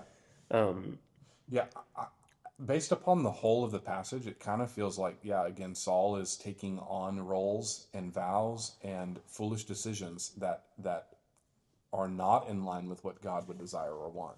But when it comes to the preservation of someone like Jonathan, the price is being paid, the salvation is there, it's all happening the way it ought to. We're watching Saul rebel and get farther and farther away, even though he's trying to force his hand into king, prophet, priest. And we're watching Jonathan be preserved by the Lord? By the Lord through the men. Yeah. Now, what's interesting is the men did a wrong thing. They jumped upon the animals to eat them with the blood. The Thummim does not come up as they're in trouble. That's very... Okay, wait, I didn't catch that. The fault... Okay, so what the Thummim is indicating is who went against Saul's order, not who broke a law. Disobeyed the law. But I would say that's as they broke a law as a result of Saul's breaking the law. So I think we are supposed to read this as a descending passage of Saul's missteps. So Saul is held responsible. Yes. That's why, got it. That's why they're cleared. That's why they're cleared. Because again, they're then the ones who rescue Jonathan, even though Saul is committed to still killing him. Yeah. That's fascinating. Okay, this little side chapter is the way I thought of it, is way more interesting. They're all so consequential the more you look at it. Why is this bit with the honey on the ground a big deal? It's like, it's a big deal. It's a really big deal. Huh. I wonder if we're supposed to see a contrast too, like between Jonathan as a deliverer and Samson as a deliverer. Because the last person that we've seen who dips their their hand into the honey is Samson. Yeah. But he's doing it in violation of his Nazirite vow. It's in a dead carcass, blah, blah, blah. Whereas Jonathan is doing a thing, he doesn't even know there's a command against it. Yeah. What'd you say the Hebrew word for deliverer was? Yeshua. So how does that work? I mean, Yeshua's If you- Jesus, right? Right. So it can be used as a name, right? So I can Oh, like Jesus means deliverer, right? right. So I could like practically speaking, I could name someone in English, Glory. Like I could name someone Okay. that, but that doesn't mean that that's only a name. It has a meaning. So Right. so Jesus's name, yes, would be Yeshua according to the ancient Hebrew, or Joshua. But Joshua's name means salvation. So like for us, it feels like a lot farther apart. Like I know a guy named Justice. That's both a word we use and a name, but he's not a champion of justice. Yeah. Whereas in here, Yes. it tells us something about a Yeah. person. The name is tied also into who Jesus is. Yeah. Oh yeah. It's the Bible's pretty cool. Oh, we could keep going. That Let's goes stay back on to track. what we were talking about last night. How she was asking how the Hebrew words can put meaning into what we're reading. Yeah, that's right. Because there is something important about what we don't mean is that there's a secret code contained in them, but we do mean that based upon the meanings that are associated with the names within the semantic range, there could be an indication about some other function or other nuance or shade of meaning that also deepens our understanding of who this person is. And Joshua, of course, would be that person. He is the salvation that comes in and wipes out the people from the land and establishes the promise. And like more, I mean, Jesus isn't even a unique name in Jesus's day. Yep. It's a pretty common name. Pretty common name. And even that is held in contrast because Jesus is the only one to refer to himself as the Son of Man. But when the people are presented with the option of who do we release? Yeah. Do you want Jesus of Nazareth or do you want Jesus Barabbas? Right. Which means Jesus, Son of the Father. So these are the two Jesuses who are presented to them. Like, well, we want that one. Yeah. Like it's telling us a lot. It's telling us a lot. So that's why this is because that was one of the questions that was asked. How far do we need to know the Hebrew? How like much do we need to engage with particular words? Well, how far do you want to study? I mean, that really is the ultimate question because you are going to find maybe more symbolic or significant, not significant. You're going to find maybe an added layer of meaning that doesn't diminish or change the plain reading of the text, but there might be a new nuance or a new depth to the answer that you wouldn't have known otherwise. But yeah, Yeshua. He's brought about Yeshua that day. Yeah, it's like a depth of revelation, but no new revelation. But no, yeah, because nothing true is new. Yeah, I like that. That's my new catchphrase. Did you make that up? No, Okay. I stole that from, I'm sure Gordon Fee or someone like Right. that. Slap it on a T-shirt. That's a good Yeah, one. it's so good. Nothing new is true, or nothing true is new. Yeah. That's good. Now, okay, so this has been I think what we're seeing from what chapters, I think 13 down. a lot of Saul's descent Decline. leading into the anointing of David. Yes. Because he's been rejected, chapter 15. Which is he gets anointed in chapter 16, right? Yep. Which is also when we begin to see the torment Yes. enter Saul, Yes. which I think is a very interesting Yep. correlation because the Spirit of the Lord has, I think Kevin mentioned this earlier, the Spirit of the Lord gets lifted from Saul. Right. And then how do we want to classify this torment that's on him? Is this just personal mental anguish? Is this a tormenting spirit? What's going on? Yeah, well, it seems the text in verse 14 of chapter 16 says, "Now the Spirit of the Lord had departed from Saul, and an evil spirit from the Lord tormented him." So, It specifically says it's from God. yes. Tell it does. me what to do with that. Yeah, so this is kind of how I handled it in the sermon, which I think you have the notes pulled up actually right now, Kevin. Where is that portion of the sermon? Okay, yeah. The text says God sent an injurious spirit or an evil spirit to torment Saul. This isn't divine pettiness, it's divine positioning. God isn't twisting a knife in Saul. He is arranging the details for David. Saul's volatility exposes the failure of a king chosen by human demand, paving the way for a king chosen by divine decree. So the contrast would be that Saul's kingdom is rushed, it's desperate, it's a political affair. David's rise is a slow, organic discovery. So what I don't think is happening here, and there's a lot. I'm trying to see exactly where I talk about this. The Hebrew's a little bit complex. It doesn't mean that the Lord sent an evil spirit as if the spirit itself is evil. It means that the spirit is there to do destruction to Saul. Okay. That's how the Hebrew is constructed. Is that similar to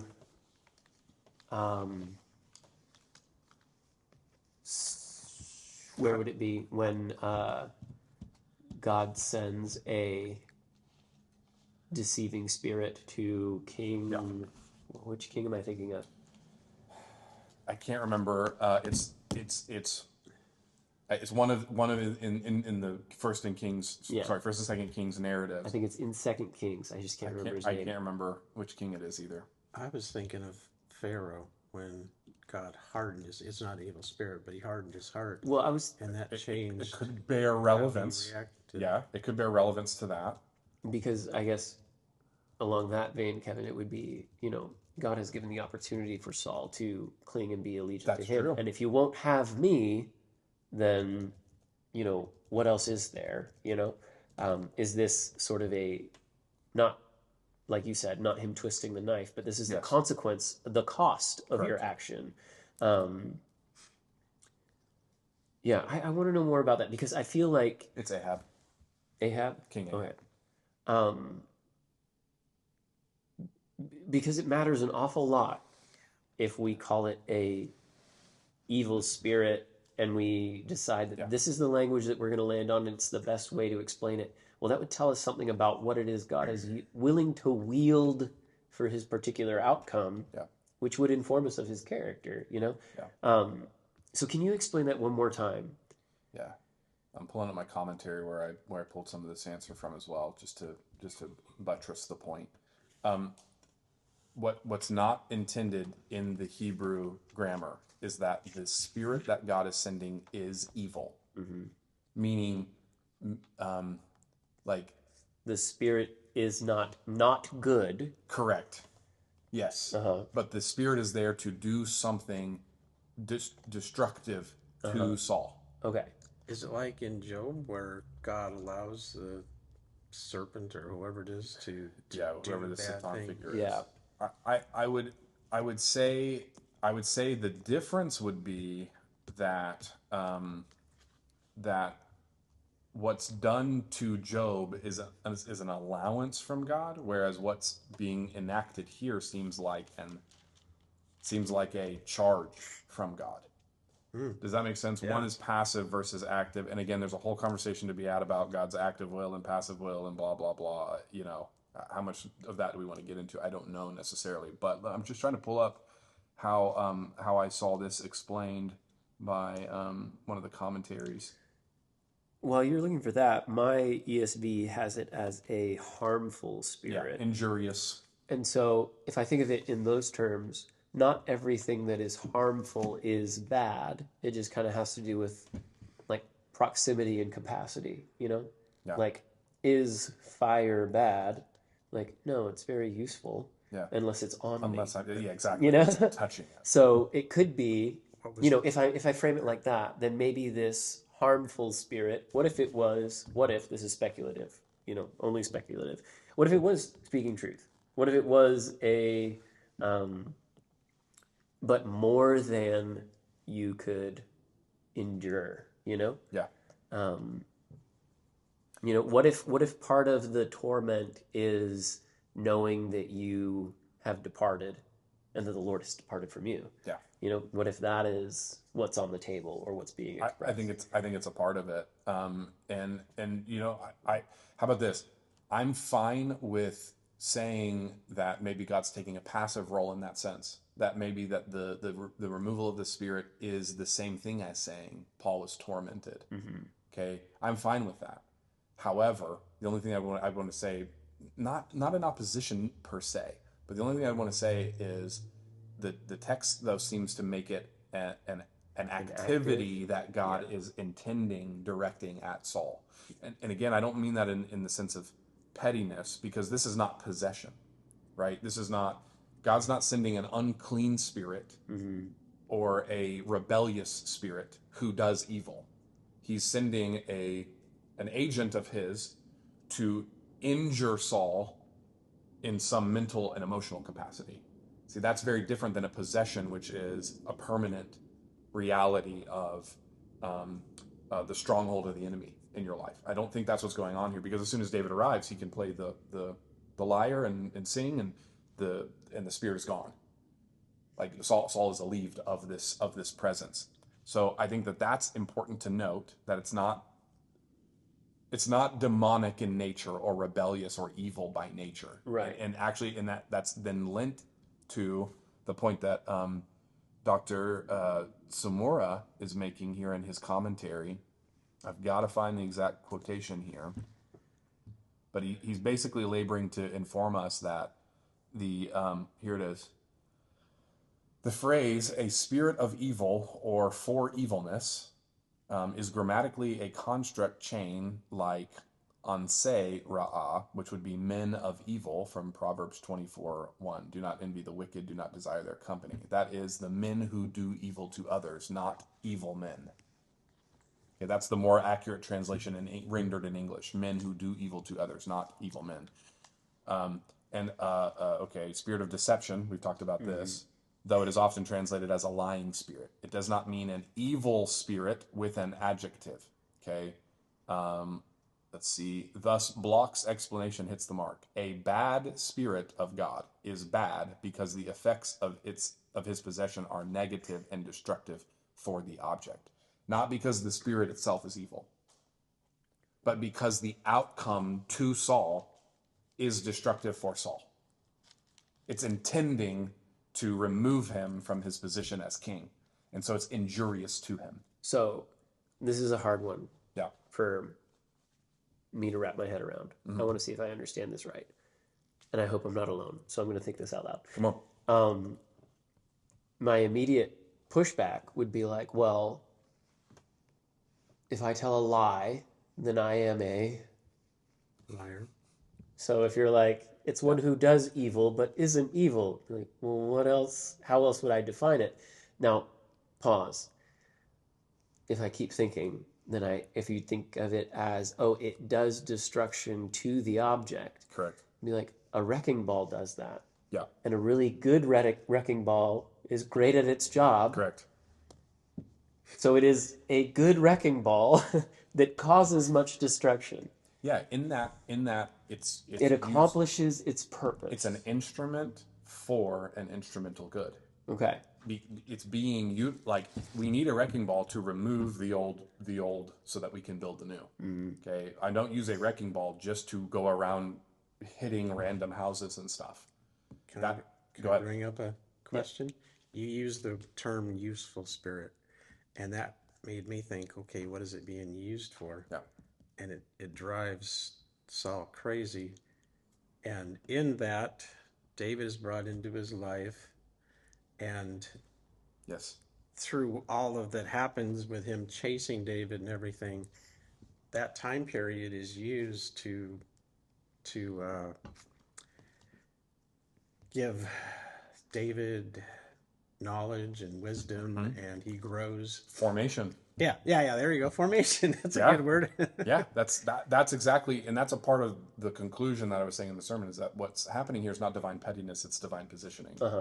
It's not that God is twisting the knife on Saul. It's that he is creating the grounds by which David can be exalted, or lifted up. Now, again, that doesn't say anything about whether or not it's good or it's bad, though, for God to be able to do this. But I think that's the point of what I was reading here about from Samura, is that if we say it is an evil spirit, we're ascribing to it an adjective. Like, we're not saying it does a thing. We're describing the... So what we're saying is, let's use a wrecking ball. Okay, a wrecking ball is neither good nor evil. Okay, but if I'm utilizing the framework that Samura is saying here, then what we would have to say is if it did anything bad to the building, in other words, broke it down, well, then it's an evil wrecking ball. Gotcha. But see, you can't say that because Right. a wrecking ball is not evil in and of itself. Right. It's doing maybe an evil to the building in that it's bringing about its destruction. Got it. But it's not evil as a nature, Yeah. as a reality of Yes. its ontology. Okay. Which is important because does the Lord have a group of evil spirits that he deploys? This is an important distinction. Okay, I'm glad we did this. Yeah. So and I like that there's a lot of other ways to even translate this idea Yes. of evil. It's injurious, it's destructive, it's damaging, it's Harmful, yeah. harmful. I think those are other ways to help us understand in English. Now, help me timeline wise. This is post the Spirit of the Lord Yes. is off of Saul. Yep. He sends this injurious spirit. Yep. Is the Spirit of the Lord upon David at this point? Yes. Because So- because the anointing has happened just before this. So I do think that is interesting that he's not even sent this tormenting spirit without remedy. No. And the remedy, ironically, Yep. is what he had previously just had. Correct. And I think that is a it's lot more setting the intentional and stage. active. Oh, it's setting the Yeah. stage. I think there's some narrative tension in here because literally the verse before the evil spirit verse is, and from that day on, the Spirit of the Lord came powerfully upon David. Yeah. That's literally the words right before. Now the Spirit of the Lord had departed from Saul. Yeah. Okay. Yeah. Yeah. Right there. I mean, it's verse 14 is the departing of Saul, the evil spirit. Verse 13 is the Spirit of the Lord came powerfully upon David. So yeah, there could be a narrative device in here. In other words, I don't know that the writer is giving us full-fledged theological or doctrinal understanding about what God has authority over and what is his active or passive will, or what he allows versus what he causes in regards to evil. I don't think this, in other words, this is not an occasion to deal with. Or what are the attributes of a person of a spirit? Correct. I don't think this is a moment to deal with that element over there, or Right. or divine determinism versus God's responsiveness in creation. Like What's being held up Correct. is the Spirit being upon David and not being upon correct. Saul. Got it. That is the narrative device that's trying to be utilized here. Okay. We could maybe abstract from it some of these theological categories that we've just talked about, but that's not really the intent of the author. Right. Now, it is interesting to me that, right from the get-go, the Spirit of the Lord is upon David and had departed from Saul. David is the antidote to this torment, but it does seem to escalate.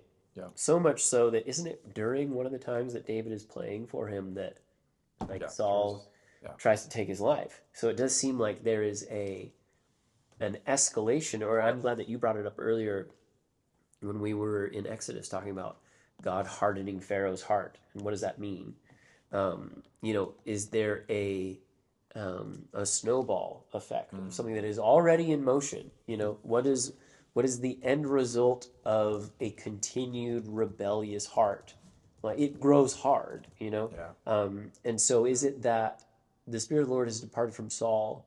Saul's ambitions are warped and self-centered, so much so that even though the Lord is there with David to soothe him, Saul's not having it. In one sense, he's willing to reject the Lord so harshly that he's willing to aim that spear at the vessel that the Spirit of the Lord is coming from, and even so much further that right after that, he even throws the spear at his own son Jonathan. Yes, he does. So there is this compound, this swelling of, it's not even Saul fell out of favor.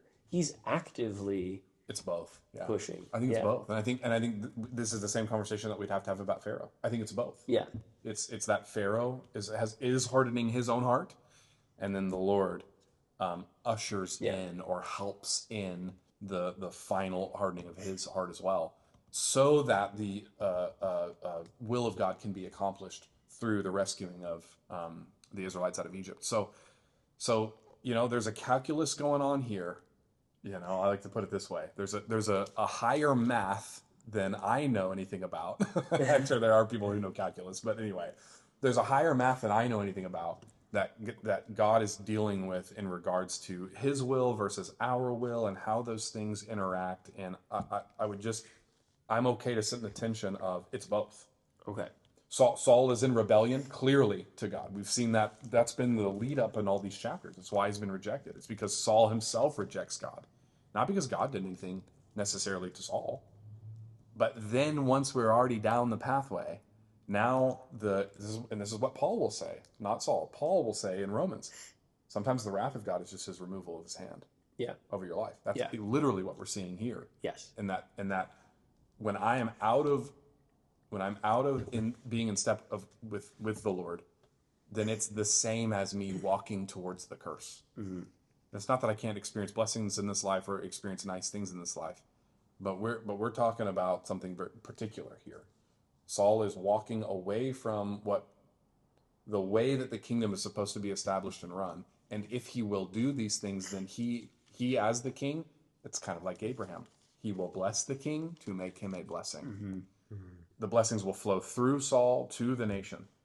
But because Saul has rejected the Lord, now the Lord is going to incite or entice Saul's own behavior to inflame him to the point where David is going to become, the divinely appointed option that happened chapters before. It shows God's sense of humor that He torments him, and then He brings the person that's going to replace him in to soothe him. Yes. I think that's just funny. And I don't think it's God talking out of both sides of His mouth.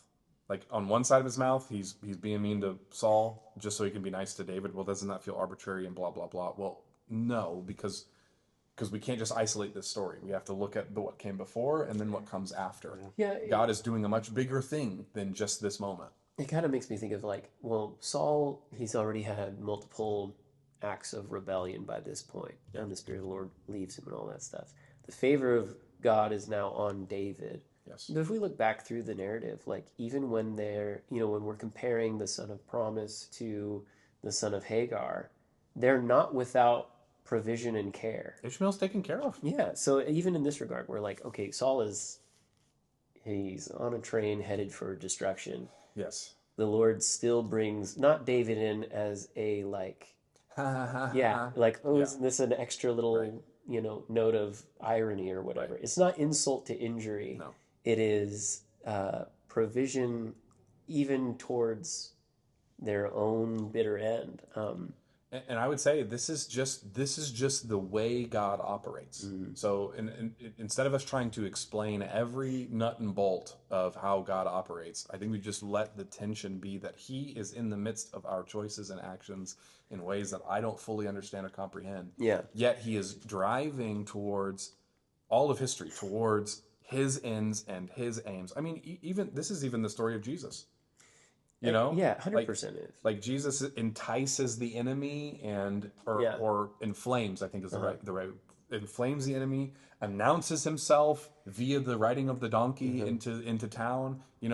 He goes to the Temple Mount that week. Woe to you, Pharisees! Woe to, he's getting after him, flipping the tables. He's creating the grounds by which they will then crucify him. Yeah. Which was his goal all along. So Yeah. it's their choice and his action somehow working together. Yeah, and if we look more specifically at Paul's dilemma, this particular moment is this torment. Well, what's the remedy? It's the Lord. It's the Lord. Well, via what mechanism? Yeah. Someone who is after the Lord's own heart. Correct. And so it's again, it's not irony. No. It's how else would it be there? If the Spirit of the Lord is off of him because, hey, it's not you. You're not the guy. Yeah. The alleviation, how it wouldn't look any other way. I think we got to wrap up soon. Yeah, pretty quick here. But I'd kind of like to, unless you had something else you wanted to say.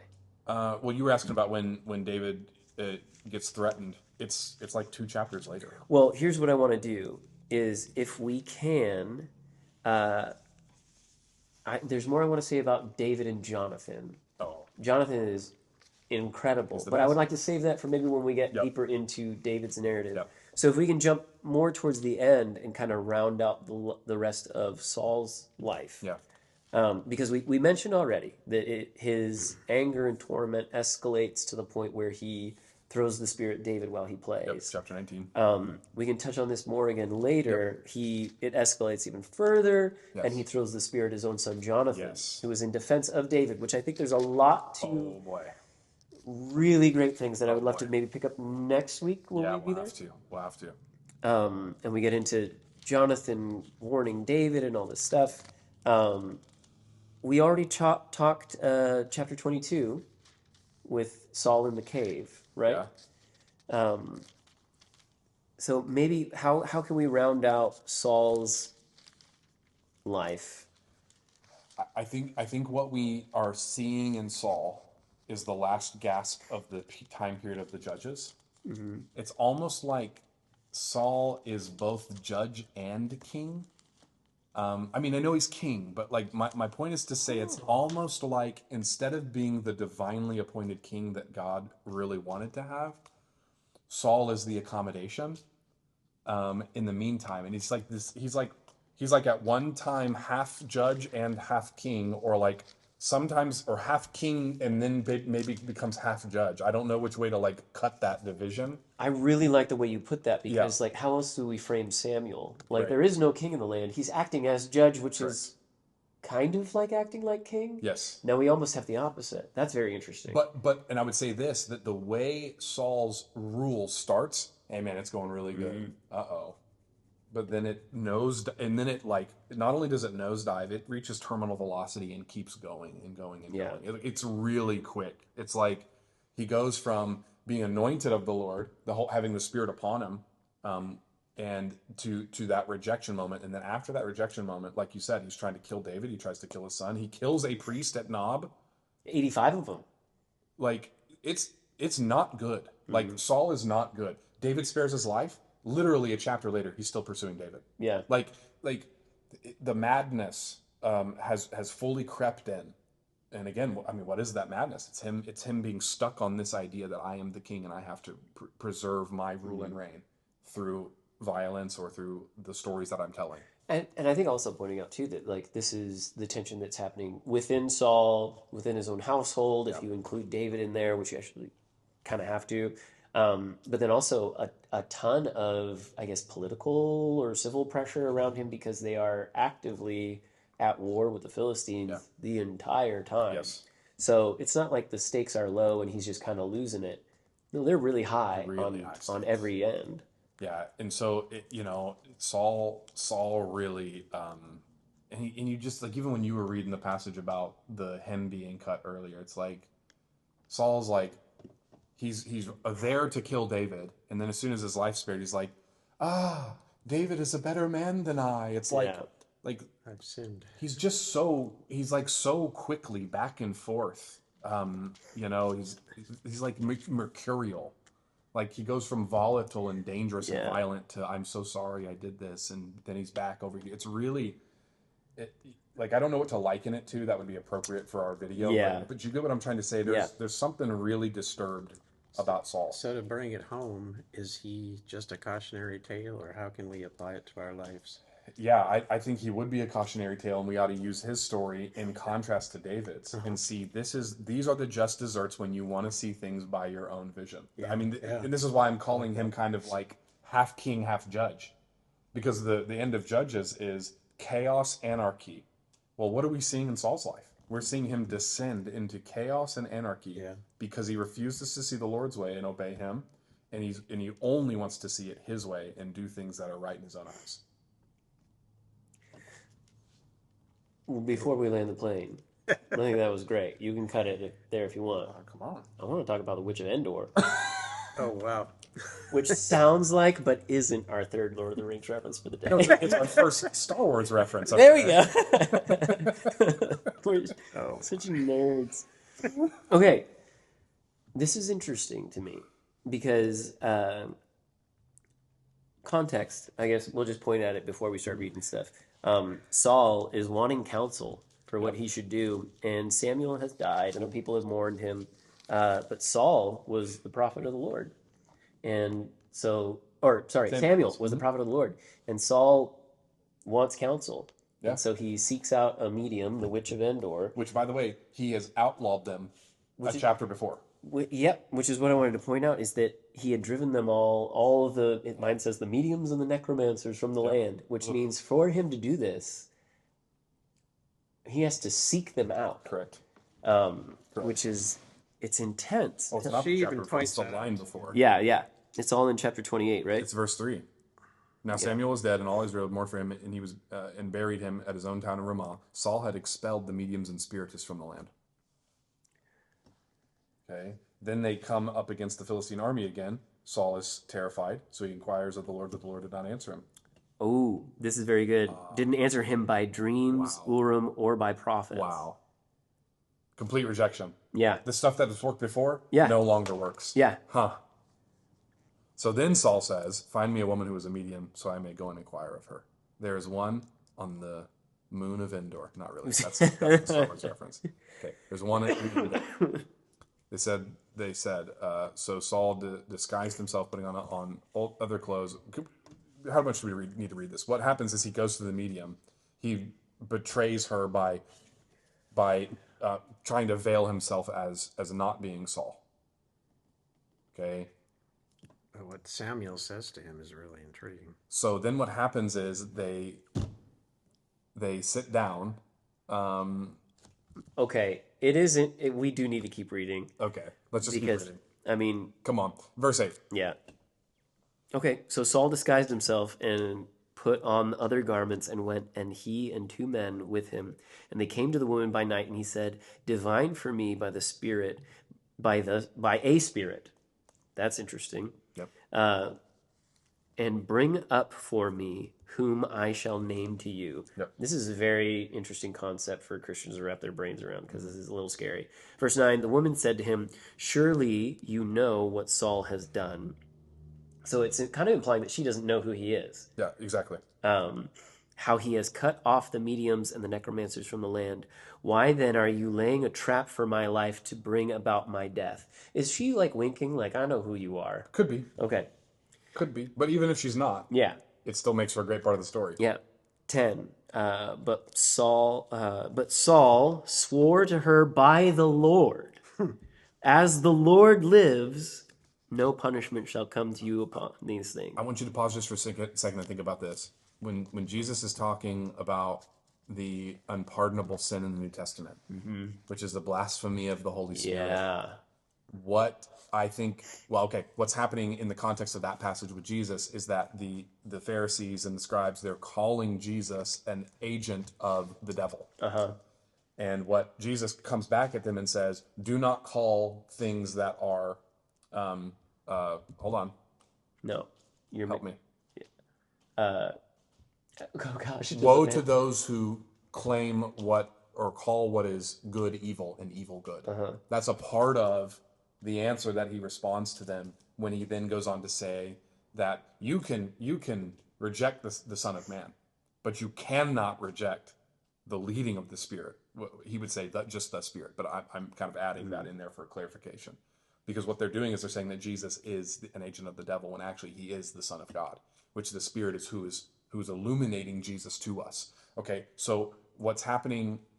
In other words, the unpardonable sin is a rejection of God outright. Yeah. And it's calling him evil even though he is good. Okay. Saul is kind of doing that here. Oh yeah. Saul is swearing to her, who she's barred by the law. She's barred by decree of Saul, and he is declaring by the Lord's name. So he's asking for something to be accomplished by a Spirit. Yes. But pardoning her by the Lord's name. Those two don't hold hands very neatly. They don't hold hands at all. Yeah. And in fact, it's a part of the spiritual a war that we're seeing through the background details. This would be one of those moments as well. Yeah. There is no other like Yahweh. You cannot just wield his name like a rabbit's foot. No. Verse 11, then the woman said, whom shall I bring up for you? He said, bring up Samuel for me. This is scary. That it works is very strange. Verse 12, when the woman saw Samuel, she cried out with a loud voice. And the woman said to Saul, why have you deceived me? You are Saul. The king said to her, do not be afraid. What do you see? And the woman said to Saul, I see a God coming up out of the earth. Pause there for a second. Spirit. Yeah. We don't need to do that talk right now, do we? I mean, it's the word Elohim. Okay, good. Okay. He said to her, "What is his appearance?" And she said, "An old man is coming up, and he was wrapped in a robe." And Saul knew that it was Samuel, and he bowed with his face to the ground and paid homage. Then Samuel said to Saul, "Why have you disturbed me by bringing me up?" Saul answered, "I am in great distress, for the Philistines are warring against me, and God has turned away from me and answers me no more, either by prophets or by dreams. Therefore I have summoned you to tell me what I shall do." Yeah. And Samuel said, "Why then do you ask me, since the Lord has turned from you and become your enemy? The Lord has done to you as he spoke to me, for the Lord has torn the kingdom out of your hand and given it to your neighbor David, because you did not obey the voice of the Lord and did not carry out his fierce wrath against Amalek. Therefore the Lord has done these things to you this day. Moreover, the Lord will give Israel also with you in the hand of the Philistines, and tomorrow you and your son shall be with me. The Lord will give the army of Israel also into the hand of the Philistines." It's super intense. Yep. There's too much to say. Say something. But like, one of the biggest Yeah. shocking things to me is like, okay, this is absolutely in the realm of things that we ought not tamper with as Christians. And most of my my cynical side, I love the way C.S. Lewis puts it. He says that I imagine myself a deep spiritualist during the daylight and a staunch naturalist in the dark. Yeah, where I don't have to think about ghosts. Yeah, totally. And it's like, okay, scary. wait. In my Bible right here, they're like, yeah, call up a spirit for me, and it Right. it works. Right. Well, so this is why I think God cuts off this kind of communication via mediums or spiritists or necromancers or whatever the words are there. It's not because it's fake or that it's silly. It's because it's dangerous. Because God wants the communication of leadership to be routed through, and the communication of allegiance to heart to be routed through Him. God wants to communicate to us through His Spirit and through His means and ways, not utilizing because the spiritual realm is real. That's the whole point. The spiritual realm is real, and there are real enemies in the spiritual realm. And so you can tap into what you would maybe think is a true spiritual experience. And the Bible is showing us that there are categories for this. This is possible. However, it's dangerous. Yeah. It's possible to encounter spiritual presence or forces. I'm going to say forces, spiritual beings who are in rebellion to God, who are just waiting for you to seek some kind of spiritual counsel outside of the Lord so that they can deceive you into worship or allegiance or whatever towards them. But I think it's interesting here, though, that like, while all that works as far as like, well, what the woman is doing is absolutely all of those things, but then the person who comes up, it doesn't say that someone is posturing as or It is posing. Samuel. It is him, and Samuel, he rebukes him for it. Correct. And Samuel knows what's going on in the story too. So it is the case that she at least was allowed to or was able to communicate with Samuel. That doesn't mean that that's the case for every single medium or spiritist that's able to do that in the future necessarily. Now, what do you think? I mean, we can't really know. What do you think that looks like? If she's like, I'm going to call on a spirit or whatever, name who it is. And like, well, it's Samuel. Right.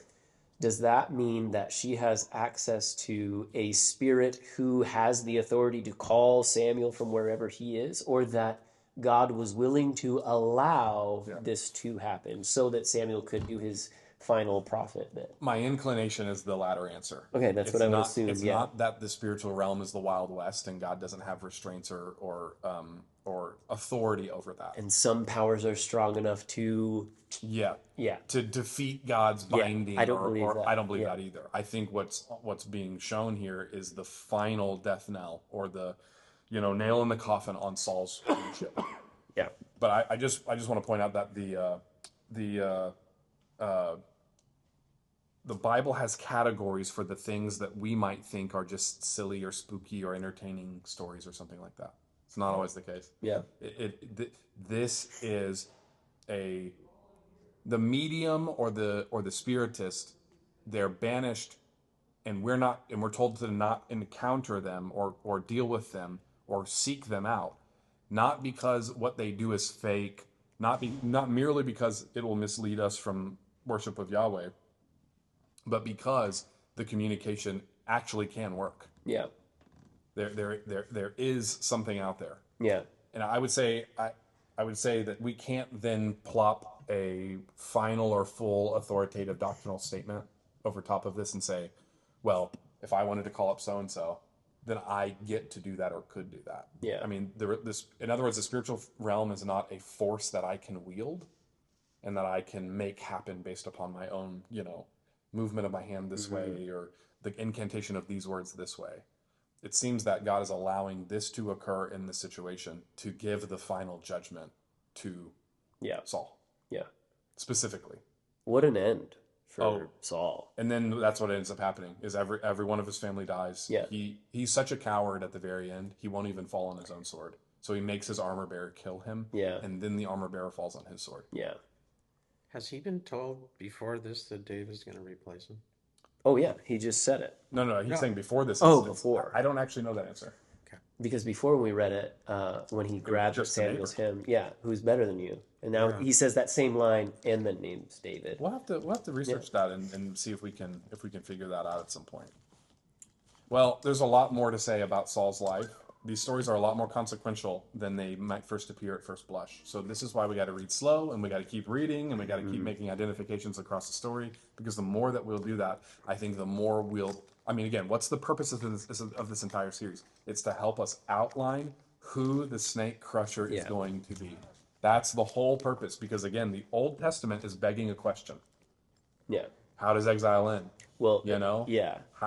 How is God going to rescue us from all this stuff? Well, we have to have a defined, even if not definitive, we have to have an outlined portrait of who the Messiah is going to be that is going to come and rescue us from our sin and rebellion. Yeah.